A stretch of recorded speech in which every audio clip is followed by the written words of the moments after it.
Sempre fui conhecido por ser organizado, especialmente quando se trata de finanças.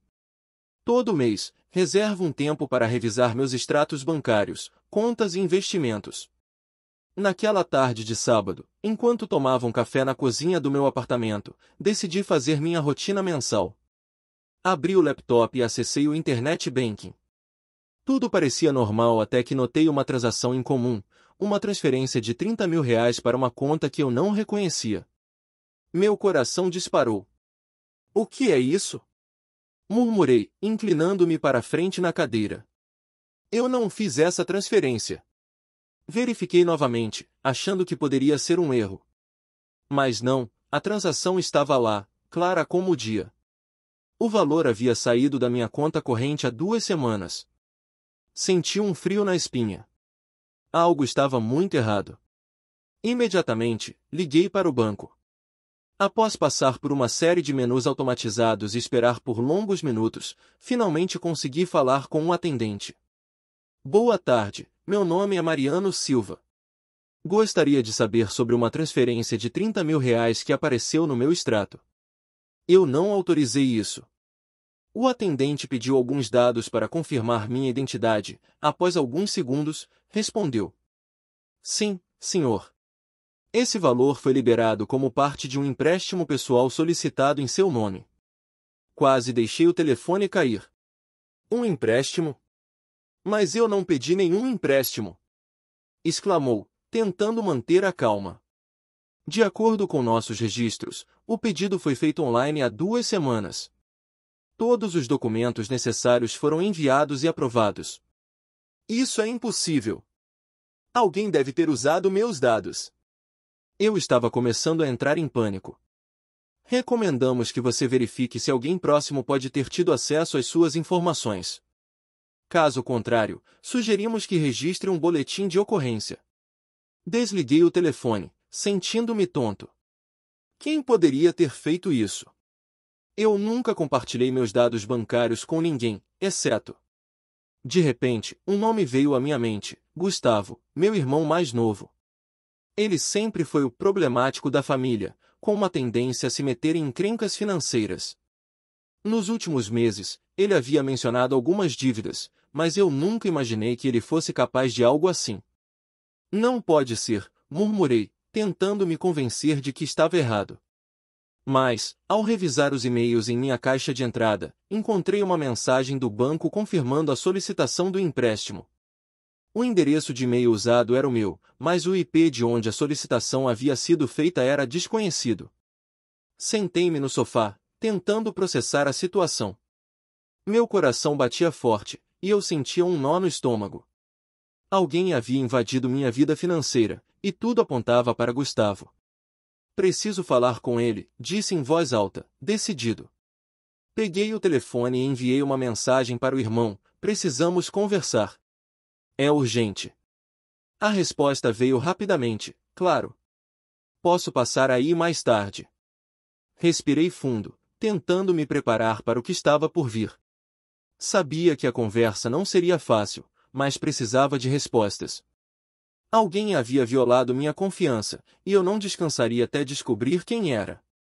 Naquela noite, eu estava sentado na sala, tentando me distrair com a TV, mas minha mente não parava de girar em torno daquela dívida no meu nome. Cada minuto que passava parecia aumentar a ansiedade dentro de mim. Finalmente, ouvi a chave girando na fechadura da porta. Era Gustavo. Ele entrou com um sorriso descontraído, como se nada estivesse errado. E aí, irmão? Tudo bem? Cumprimentou, jogando as chaves no balcão da cozinha. Eu não consegui retribuir o sorriso. Meu rosto estava sério, e ele percebeu imediatamente. O que foi? Parece que viu um fantasma, brincou ele, mas o tom de voz dele já não era tão confiante. Senta aqui, Gustavo. Precisamos conversar, falei, apontando para a cadeira em frente a mim. Ele hesitou por um segundo, mas acabou sentando. Dá para ver que ele já sabia que algo estava errado. O jeito que ele evitava o meu olhar dizia tudo. Então, o que tá pegando? Perguntou ele, tentando soar casual, mas a tensão no ar era palpável. respirei fundo, tentando manter a calma. Gustavo, alguém fez um empréstimo no meu nome. 30 mil reais. Sabe alguma coisa sobre isso? Ele ficou em silêncio por um momento, mas logo baixou a cabeça. Eu já sabia a resposta antes mesmo de ele falar. Foi eu, Mariano, admitiu, em voz baixa, quase um sussurro. Eu senti uma mistura de raiva e decepção. Saber que ele era capaz de algo assim doía mais do que eu imaginava. Como você pôde fazer isso, Gustavo? Perguntei, tentando manter a voz firme. Você sabe o que isso significa? Isso é fraude. Eu posso ser processado, meu nome vai sujar, e você nem pensou em me avisar? Ele levantou a cabeça, e eu pude ver o arrependimento nos olhos dele, mas isso não era suficiente. Eu não tinha escolha, Mariano. Ele explodiu, levantando a voz. Eu estava endividado até o pescoço. Tinha gente me ameaçando, e eu não sabia para onde correr. E a solução foi mentir e usar o meu nome? Interrompi, incapaz de esconder a raiva. Você não pensou em mim nem por um segundo. Gustavo ficou em silêncio novamente, olhando para as mãos. Ele parecia um menino que havia sido pego fazendo algo errado, mas isso não mudava o fato de que ele havia me colocado em uma situação terrível. Eu ia te contar, juro. Ele disse, finalmente. Só precisava de um tempo para resolver as coisas. Um tempo? Repeti, incrédulo. Você já teve 2 semanas, Gustavo. O dinheiro sumiu da minha conta, e eu nem sabia. E agora? Como vamos resolver isso? Ele não respondeu imediatamente. Eu podia ver que ele estava tentando pensar em algo, mas parecia tão perdido quanto eu. Eu vou pagar, Mariano. Eu juro que vou pagar tudo, ele disse, finalmente, olhando nos meus olhos. E como? Perguntei, cético. Você nem tem um emprego estável. Eu vou arrumar um segundo emprego, vou fazer horas extras, o que for preciso, ele insistiu. Eu não vou te deixar na mão. Eu respirei fundo, tentando processar tudo. A raiva ainda estava lá, mas também havia um pouco de alívio em saber que ele estava disposto a tentar consertar as coisas. No entanto, isso não resolvia o problema imediato. Amanhã, você vai comigo ao banco, disse, decidido. Vamos tentar reverter essa situação. E você vai me explicar tudo, cada detalhe, entendido? Ele acenou com a cabeça, sem argumentar. Entendido. Ficamos em silêncio por um momento, a tensão ainda pairando no ar. Eu sabia que essa era apenas o começo de uma longa e difícil jornada para resolver o problema que ele havia criado. Mas, naquele momento, tudo o que eu podia fazer era tentar manter a calma e pensar no próximo passo. Vai dar tudo certo, Mariano, ele disse, finalmente, quebrando o silêncio. Eu olhei para ele, ainda magoado, mas sem conseguir esconder completamente a preocupação. Espero que sim, Gustavo. Porque, se não der, você vai ter que arcar com as consequências. Ele não respondeu, apenas baixou a cabeça novamente. Eu sabia que ele estava arrependido, mas isso não mudava o fato de que ele havia quebrado minha confiança. E, naquele momento, eu não sabia se conseguiria perdoá-lo tão cedo. Na manhã seguinte, acordei cedo, mas mal havia dormido. A conversa com Gustavo ainda ecoava na minha mente, e a ansiedade de resolver aquele problema me consumia. Ele já estava na sala quando saí do quarto, sentado no sofá, olhando para as mãos. Parecia tão abatido que, por um momento, quase senti pena dele. Mas logo me lembrei do que ele havia feito, e a raiva voltou a surgir. Vamos logo, disse, pegando minhas chaves e dirigindo-me à porta. Ele não reclamou, apenas levantou e me seguiu em silêncio.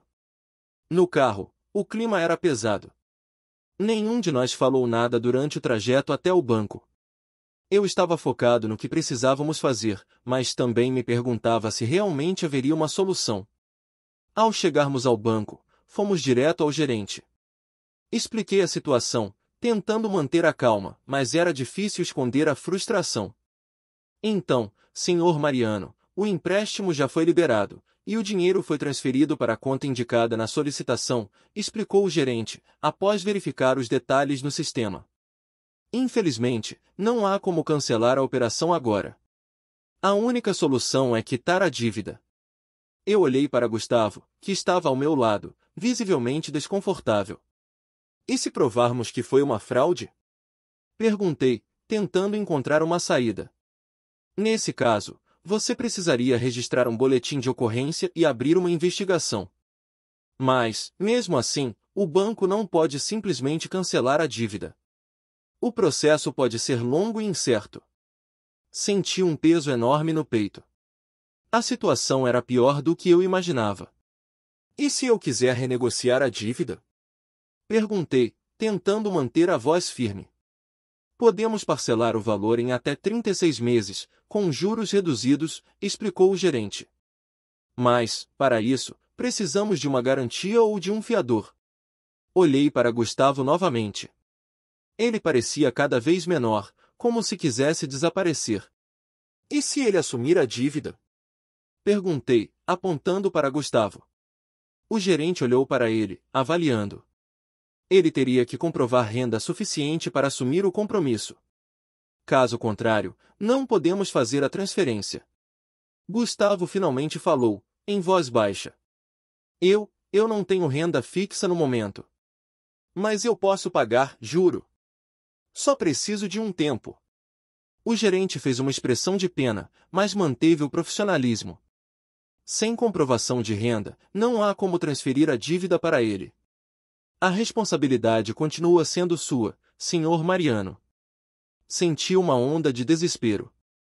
Aquela dívida estava amarrada ao meu nome, e eu não tinha como me livrar dela tão facilmente. Então, o que eu faço? Perguntei, quase implorando por uma solução. A melhor opção, no momento, é assumir o parcelamento e tentar resolver internamente com seu irmão, sugeriu o gerente.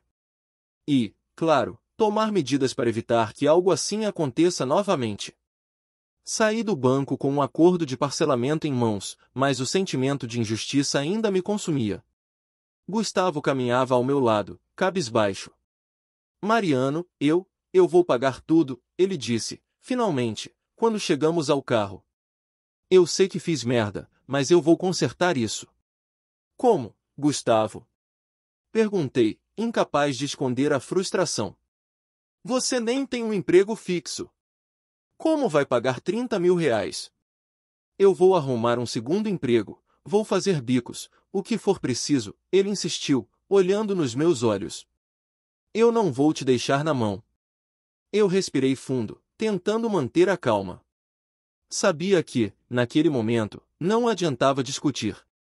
Precisávamos de um plano. Você vai assinar um documento assumindo a responsabilidade pela dívida, disse, decidido. E, se você não pagar, eu vou ter que tomar medidas legais. Entendeu? Ele acenou com a cabeça, sem argumentar. Entendi. No caminho de volta para casa, fiquei pensando em todas as possibilidades. Sabia que confiar em Gustavo era arriscado, mas, naquele momento, não tinha muitas opções. Precisava acreditar que ele estava realmente disposto a consertar o que havia feito. Mariano, ele disse, quebrando o silêncio. Eu sei que você não confia em mim agora, e eu não te culpo. Mas eu vou provar que posso mudar. Olhei para ele por um momento, tentando acreditar nas palavras dele. Mas, no fundo, sabia que a confiança que ele havia quebrado não seria reconstruída tão facilmente. Espero que sim, Gustavo. Porque, se você falhar de novo, não vou hesitar em tomar as medidas necessárias. Ele não respondeu, apenas olhou pela janela. Eu sabia que ele estava arrependido, mas isso não mudava o fato de que ele havia me colocado em uma situação terrível. E, naquele momento, tudo o que eu podia fazer era tentar seguir em frente e encontrar uma maneira de resolver aquele problema. Nos dias que se seguiram à visita ao banco, a tensão em casa era palpável. Gustavo parecia estar fazendo um esforço para se mostrar útil e responsável, mas eu ainda estava longe de confiar nele. Ele arrumou um emprego temporário em uma loja de construção e começou a fazer bicos nos fins de semana, mas eu sabia que aquilo não seria suficiente para pagar a dívida de 30 mil reais. Uma semana após o incidente, decidi consultar um advogado. Precisava entender quais eram minhas opções e se havia alguma maneira de me proteger caso Gustavo não cumprisse com a promessa de pagar a dívida. O escritório do Dr. Eduardo ficava no centro da cidade, e eu marquei uma consulta para aquela tarde. Então, Mariano, pelo que entendi, seu irmão usou seus dados para solicitar um empréstimo sem sua autorização, disse o advogado, após eu explicar a situação. Exatamente. E agora eu estou preso a essa dívida, respondi, sentindo o peso das palavras. Tecnicamente, isso configura a fraude. Você poderia processá-lo por isso, mas é importante considerar as consequências. Ele poderia enfrentar acusações criminais, e isso afetaria a vida dele de forma significativa. Eu hesitei. Apesar de tudo, Gustavo ainda era meu irmão. A ideia de vê-lo enfrentando problemas legais me deixava desconfortável. E se ele assumir a dívida e pagar? Perguntei, tentando encontrar uma solução menos drástica. Nesse caso, você pode fazer um acordo formal com ele, onde ele assume a responsabilidade pela dívida. Se ele não cumprir, você pode tomar medidas legais posteriormente. Mas é importante que tudo seja documentado. Entendi, respondi, sentindo um pouco de alívio. Pelo menos havia uma alternativa. Além disso, recomendo que você tome medidas para proteger seus dados no futuro. Mude suas senhas, ative a verificação em 2 etapas e monitore suas contas regularmente. Saí do escritório com um documento de acordo preparado pelo advogado. Ele detalhava os termos em que Gustavo assumiria a dívida e as consequências caso ele não cumprisse. Era um alívio saber que eu tinha alguma proteção, mas ainda assim, a situação era frustrante. Naquela noite, sentei-me com Gustavo na sala. Ele parecia nervoso, como se soubesse que algo importante estava por vir. Gustavo, eu consultei um advogado hoje, comecei, mantendo a voz firme. Ele preparou um acordo onde você assume a responsabilidade pela dívida. Se você não pagar, eu vou ter que tomar medidas legais. Ele olhou para o documento que eu havia colocado na mesa, e pude ver o peso daquela decisão nos olhos dele. Eu entendo, Mariano, ele disse, finalmente. Eu vou assinar. E eu vou pagar, juro. Espero que sim, respondi, sem conseguir esconder completamente a desconfiança. Porque, se você falhar de novo, não vou pensar 2 vezes em denunciar você. Ele acenou com a cabeça, sem argumentar. Pegou uma caneta e assinou o documento, assumindo formalmente a responsabilidade pela dívida. Foi um momento tenso, mas necessário. E tem mais uma coisa, eu disse, após ele devolver o documento. Você vai me mostrar comprovantes de pagamento todo mês. Quero saber exatamente quanto você está pagando e para onde o dinheiro está indo. Claro, Mariano. Eu vou te manter informado, ele respondeu, com um tom de voz mais humilde do que eu estava acostumado a ouvir. Nos dias seguintes, Gustavo começou a mostrar sinais de que estava levando a sério o compromisso. Ele me mostrou os comprovantes de pagamento e até me pediu conselhos sobre como economizar mais. Ainda assim, eu sabia que a confiança que ele havia quebrado não seria reconstruída da noite para o dia. Uma noite, enquanto jantávamos em silêncio, ele finalmente quebrou o gelo. Mariano, eu sei que você ainda está magoado, e eu não te culpo. Mas eu quero que você saiba que eu estou fazendo o possível para consertar isso. Olhei para ele, tentando processar as palavras. Havia um ar de sinceridade nelas, mas eu ainda estava cauteloso. Espero que sim, Gustavo. Porque isso não é só sobre dinheiro. É sobre confiança. E você quebrou a minha. Ele não respondeu, apenas baixou a cabeça. Eu sabia que ele estava arrependido, mas também sabia que o caminho para reconstruir nossa relação seria longo e difícil. Os meses seguintes foram de muita tensão, mas também de pequenos avanços. Gustavo cumpriu sua promessa de pagar a dívida, mesmo que aos poucos. Ele trabalhava durante o dia na loja de construção e, à noite, fazia entregas de comida por aplicativo. Eu via o cansaço no rosto dele, mas também via a determinação.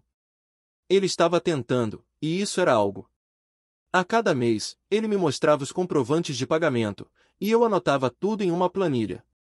Aos poucos, o valor da dívida diminuía, e com ela, minha ansiedade também.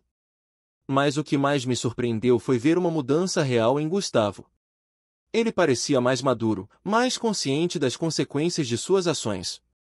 E, aos poucos, minha raiva começou a dar lugar a um sentimento de esperança. Certa noite, ele chegou em casa mais cedo do que o habitual. Eu estava na cozinha, preparando um café, quando ele entrou com um envelope na mão. Mariano, tenho algo para você, disse ele, com um sorriso tímido. O que é? Perguntei, curioso. Ele abriu o envelope e tirou um cheque. Me entregou sem dizer nada. Quando olhei o valor, quase deixei o café cair. 10.000 reais? Perguntei, incrédulo. De onde você tirou isso? Consegui um bônus no trabalho por fechar um contrato grande, explicou, orgulhoso. E também vendi algumas coisas que eu não usava mais. Quero adiantar parte da dívida. Fiquei sem palavras por um momento. Aquilo era mais do que eu esperava. Gustavo não estava apenas pagando a dívida, ele estava indo além, mostrando que realmente queria consertar as coisas. Gustavo, isso é incrível, disse, finalmente. Obrigado. Ele sorriu, aliviado. Eu sei que não apaga o que eu fiz, mas quero mostrar que estou levando isso a sério. Você sempre esteve ao meu lado, mesmo quando eu não merecia. E eu quero fazer o certo por você. Naquele momento, senti uma emoção que não esperava. A raiva e a decepção que eu carregava há meses começaram a se dissipar, dando lugar a um sentimento de orgulho. Meu irmão estava mudando, e eu estava vendo isso acontecer diante dos meus olhos. Você está fazendo certo, Gustavo, disse, colocando uma mão no ombro dele. E eu estou orgulhoso de você. Ele olhou para mim, surpreso, como se não esperasse ouvir aquilo. Sério? Perguntou, com um misto de esperança e incredulidade. Sério. Você está mostrando que pode ser responsável, e isso significa muito para mim. Ele sorriu, e pela primeira vez em meses, senti que estávamos nos reconectando como irmãos. Ainda havia muito a ser resolvido, mas aquele era um começo. Nos meses seguintes, Gustavo continuou pagando a dívida com dedicação. Ele até começou a frequentar um curso técnico à noite, algo que eu nunca imaginei que ele faria. E, para minha surpresa, ele começou a me pedir conselhos sobre finanças e planejamento. Era estranho, mas também gratificante, ver meu irmão buscando melhorar de verdade. Um ano depois, a dívida estava finalmente quitada. Fizemos uma pequena celebração em casa, apenas nós dois. Gustavo preparou um jantar simples, mas significativo. Mariano, eu quero te agradecer, disse ele, levantando o copo. Por ter me dado uma segunda chance, mesmo quando eu não merecia. Eu sei que não foi fácil, mas você sempre esteve ao meu lado. Eu levantei meu copo também, emocionado. Você mereceu essa segunda chance, Gustavo. E você provou que pode ser melhor. Estou orgulhoso de você, irmão. Ele sorriu, e naquele momento, senti que finalmente havíamos superado o que aconteceu. A confiança que ele havia quebrado estava sendo reconstruída, tijolo por tijolo. E, no final da noite, enquanto lavávamos a louça juntos, Gustavo me surpreendeu mais uma vez.